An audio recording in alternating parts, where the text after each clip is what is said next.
So I've been rereading Pedagogy of the Oppressed by Paulo Freire.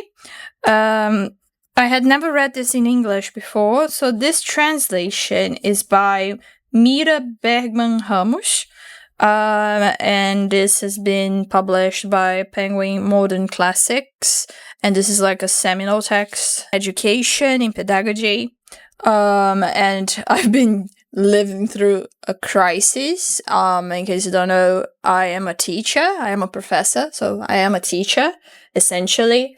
So I wanted to revisit his words. The last time I read this, I was an undergraduate student, so it's been a while. So I wanted to, and I also wanted to take a look at the translation, and because I'm planning on writing a paper that has to do with Paulo Freire, I wanted to actually study this edition and annotate things so that it's easier when I'm actually writing.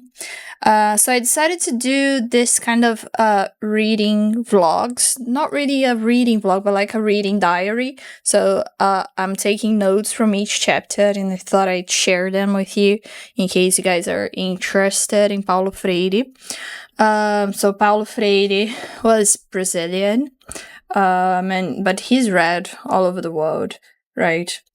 Okay, so I have a few takeaways from the preface and from chapter 1, and these are the things and the points I'm addressing today in this video, because I think that maybe if you're planning on studying this book, this can be helpful, and we can also share the experience. It's also interesting for me to talk things out loud instead of just writing and just typing. So let's go. So I have a short preface, and here are some of the most important elements I think that appear there. Firstly, we have the concept of conscientização, which it basically means raising awareness, gaining awareness, but there's no exact translation to English. So the translator chose to keep it as it is in Portuguese, conscientização, which will be defined by Paulo Freire as the awakening of critical consciousness. And in the context of what he's proposing here, you have to first gain awareness of your own role within situations of oppression in order to be able to break free from that.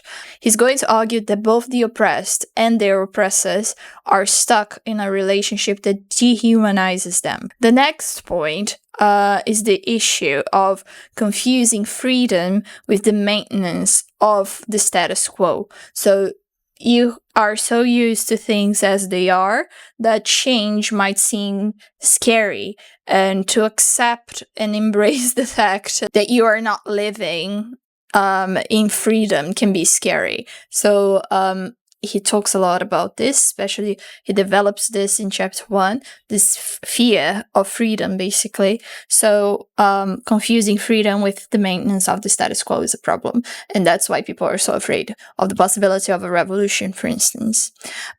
He also differentiates in this preface between sectarianism and freedom, and these things are completely different to his eye, and he's going to develop that further in chapter 1, but also organizing into little groups that have their own claims and they only clash with each other. It's not the way towards freedom, because he's going to argue throughout that you do need conversations to take place and awareness to be raised for change to come about.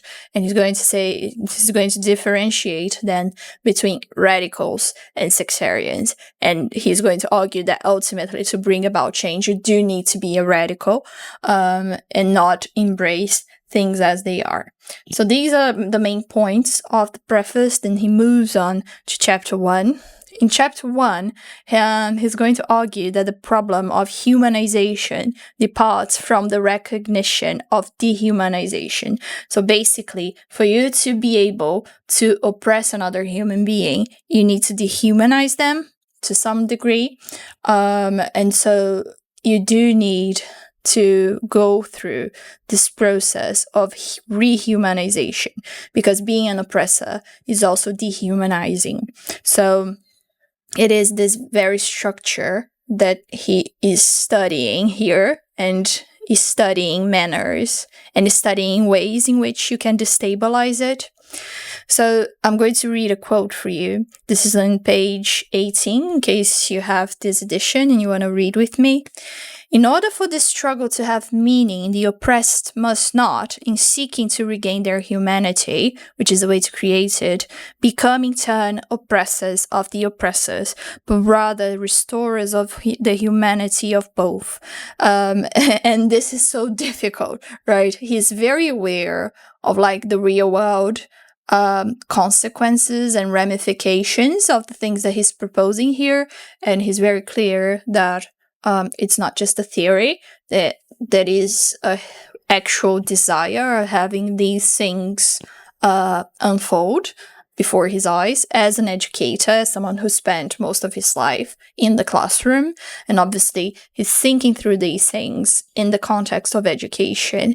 And if you teach people who come from very working class backgrounds, or people who live in poverty, and in here, of course, in our specific context in Brazil, we do struggle a lot with public education. And when I say public education, I mean state-funded education, in the sense that there are so many areas where government doesn't really reach properly.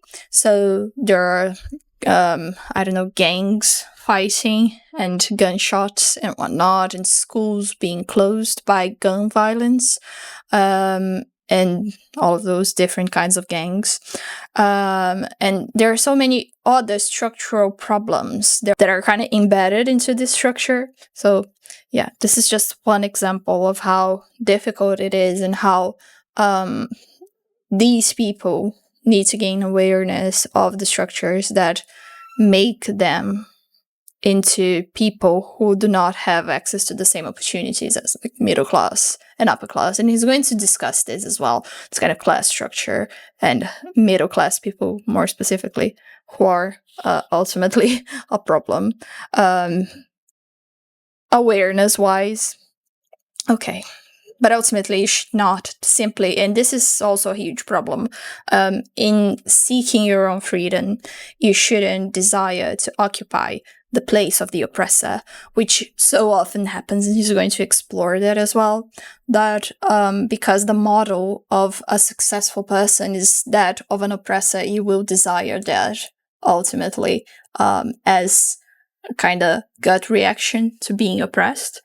And that's not the way of like destabilizing and reforming the structures of our society. Then he proposes this model of humanity. Their ideal is to be man, but for them, to be man is to be an oppressor. So that is the problem. You need a new model. And how do we build that when our society is so unequal? It is a rare peasant who, once promoted to overseer, does not become more of a tyrant towards his former comrades than the owner himself. And this is actually very sad. You probably can think of an example of that from your own like experiences. And I've seen that as well, that people, and we have that a lot with like people who rise to middle class, being very adoring almost of billionaires, and feeling that they have more in common with someone like Elon Musk than they do with like working class people, because they feel that they have moved beyond that and that they are closer to becoming like the ultimate oppressor. And again, this has a lot to do, this goes back to conscientização. Then he moves on to a discussion of the fear of freedom, which I've already kind of introduced when we were discussing the preface, which is basically something that afflicts the oppressed. It may either lead them to desire the role of oppressor or bind them to the role of oppressed.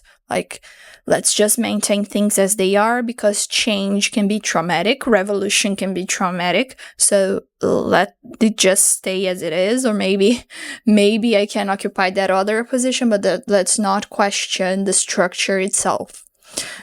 that's what he calls fear of freedom. Another quote that I would like to explore with you guys: when they discover within themselves the yearning to be free, they perceive that this yearning can be transformed into reality only when the same yearning is aroused in their comrades. This is in page 21.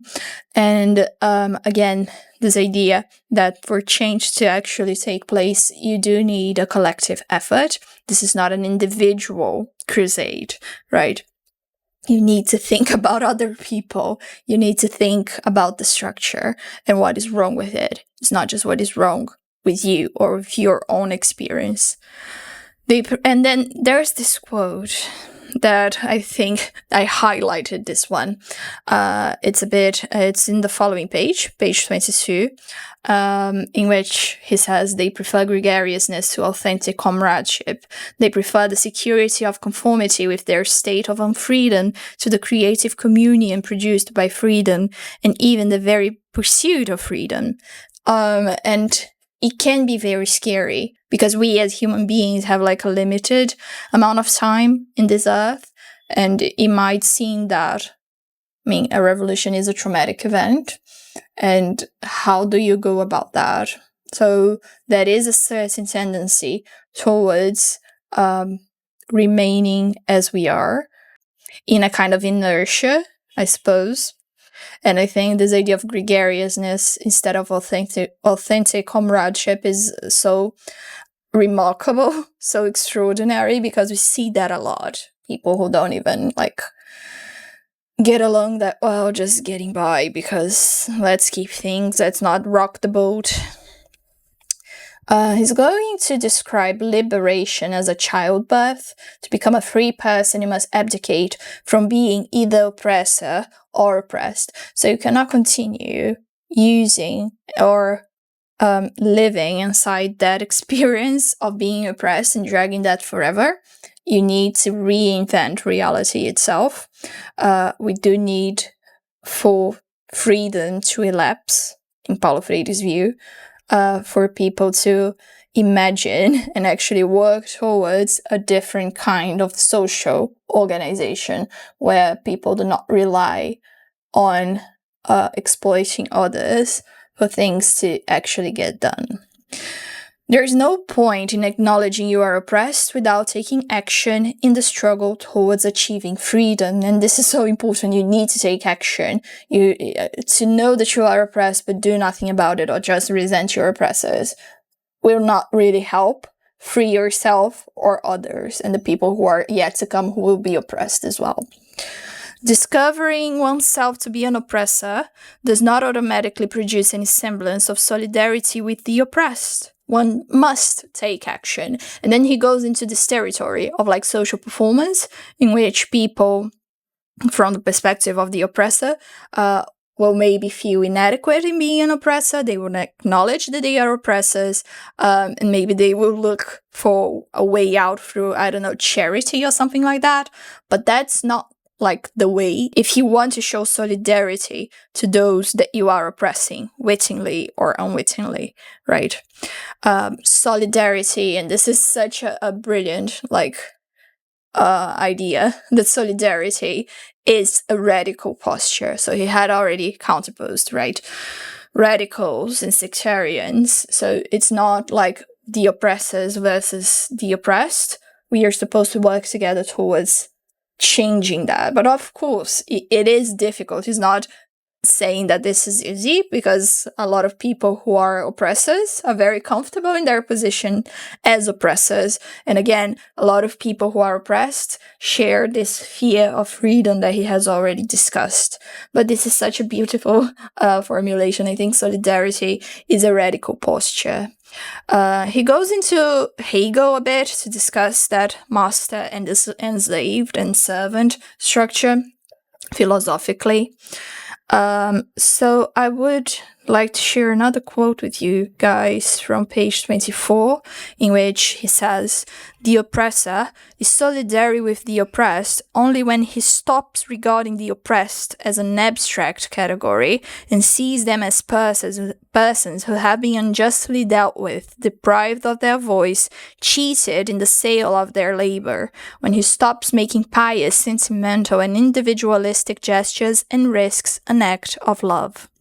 True solidarity is found only in the plenitude of this act of love, in its existentiality, in its praxis, to affirm that men and women are persons, and as persons should be free, and yet to do nothing tangible to make this affirmation a reality is a farce."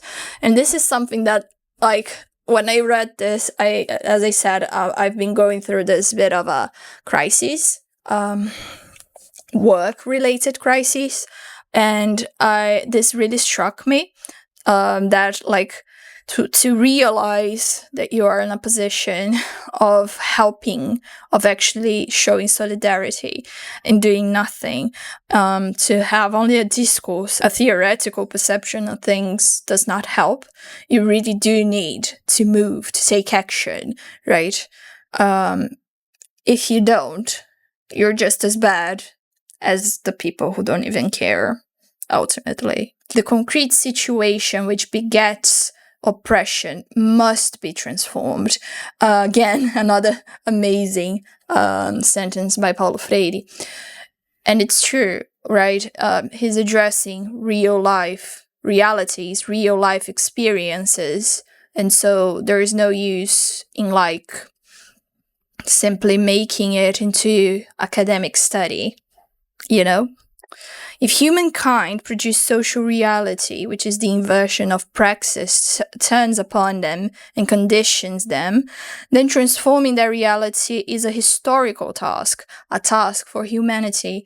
And so many times throughout history, we have seen and witnessed change come about, and it's always through action, through taking action, and sometimes this action ends up being traumatic, something like the French Revolution, but it must be done for things to change. If you don't do anything, if you just hope and whisper and wish for that without actually inconveniencing yourself, no change will come about, right? In any event, no reality transforms itself. Human action must be taken. The pedagogy of the oppressed is the pedagogy of the people engaged to fight for their own liberation. That is a pedagogy of humankind. So this is page 27 and then page 28, in which he makes it very clear, again, that this is about liberation, this is about transformation, and that education should be transformative and should be freeing and liberating, right? Not oppressive. And he's going to go deeper into these discussions later throughout the book. Pedagogy which begins with egoistic interests of the oppressors, an egoism cloaked in the false generosity of paternalism, it makes of the oppressed the objects of its humanitarianism, itself maintains and embodies oppression. It is an instrument of dehumanization. This is why, as we affirmed earlier, the pedagogy of the oppressed cannot be developed or practiced by the oppressors. It would be a contradiction in terms if the oppressors not only defended but actually implemented a liberating education, because that is this process in which obviously you must stand, if you are an oppressor, in solidarity with the oppressed, but the oppressed need to rise themselves. And we do see a lot of that he's describing here as paternalism in, like, social movements and political parties, of, like, people wanting to speak up for others in ways that are actually silencing of those people. How is it possible to carry out the pedagogy of the oppressed prior to the revolution, he asks. It is both humanist and libertarian, having two stages, and he goes into that change and how you can implement that, because if you just sit and wait for the revolution to come, nothing will be done. But there are so many ways in which, as an educator, you can create the conditions for that. How could, and then he goes into this discussion, right, of the violence of the oppressed, what is perceived as the violence, which is basically a reaction, right? How could they be initiators when they are the result of violence? So when you see people who are marginalized by oppressors fighting back, usually you see them being criminalized very quickly by discourse, media discourse, journalistic discourse, the discourse of the status quo. But actually, he reads reaction precisely as that. Those people who react violently are doing so because this violence is already a product of oppression. For the oppressors, however, it is always the oppressed, whom they obviously never call the oppressed, but depending on whether they are fellow countrymen or not, those people, or the blind and avious masses, or savages, or natives, or subversives, and we've seen so many of those words being used throughout history on different levels. So the accused, the defendants, who are disaffected, who are violent, barbaric, wicked, ferocious when they react to the violence of the oppressors. So again, we go into the territory of the maintenance of the status quo and just how violently and harshly people will fight to keep things as they are. However, the moment the new regime hardens into a dominating bureaucracy, the humanist dimension of the struggle is lost and it is no longer possible to speak of liberation. So here he's talking about this possibility of overthrowing any given regime and installing something that is not at all different, just substitutes a group of people for another group of people. Hence our insistence that the authentic solution of the oppressed contradiction does not lie in a mere reversal of position, in moving from one pole to the other, nor does it lie in the replacement of the former oppressors with new ones to continue to subjugate the oppressed, all in the name of their liberation, right? So obviously when we think about the French Revolution, we do have some problematic figures in the movement who are also tyrants, just as much as the ancient regime. So just an example. They suffocate in their own possessions. They no longer are, they merely have. And I feel that this is such a huge pain for us now in the 20th century, in the 2020s, this way that we are constantly fed things that we need to buy or that we should want to buy, and how social media moved towards that. It's always products and products and products, and you are defined by the products that you own, by a Stanley Cup, by a car, by a sweater, which is certainly an issue. Fatalism in the guise of docility is the fruit of an historical and sociological situation, not related to the power of destiny, or fate, or fortune, inevitable forces, or to a distorted view of God. Under the sway of magic and myth, the oppressed, especially the peasants who are almost submerged in nature, see their suffering, the fruit of exploitation, as the will of God, as if God were the creator of this organized disorder, right? This idea that everyone has a role to fulfill. You can either be born an aristocrat or a king or a lowly peasant, and that this is the will of God and you must accept it because you'll be, you'll find something better after death. So this is the kind of docility that is an ideological propaganda. The middle class, oppressed, yearn to be equal to the eminent men and women of the upper class. This is something that appears on page 36, and I think it's so important because, again, this is the kind of class pride that we talked about in the beginning of our discussion here, that middle-class people historically, since their rise, have affected this desire to, imitate patterns of aristocratic, of upper-class power, soft power, and actual political and economic power. And this is a problem because this is like an ethos that modern day, contemporary middle class still sustain. This need to belong to a certain order and to not rock the boat again.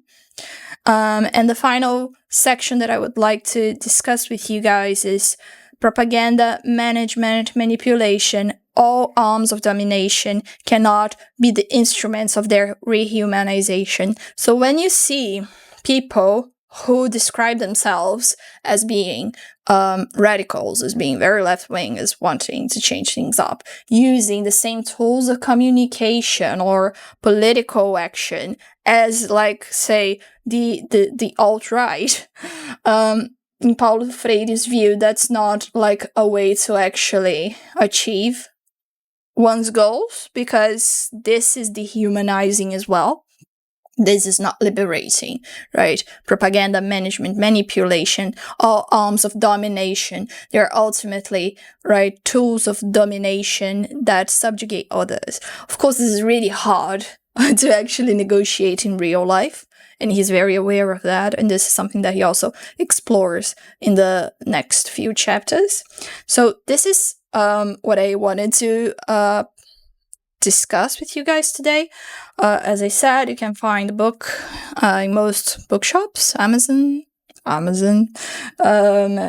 it is a brilliant, and it is a very short, brilliant study for those who are interested in thinking about education, discussing it. So yeah, let me know if you enjoyed this. Maybe I'll continue doing these little videos as I read along. Okay, thanks for watching, subscribe if you enjoyed this, and see you next time.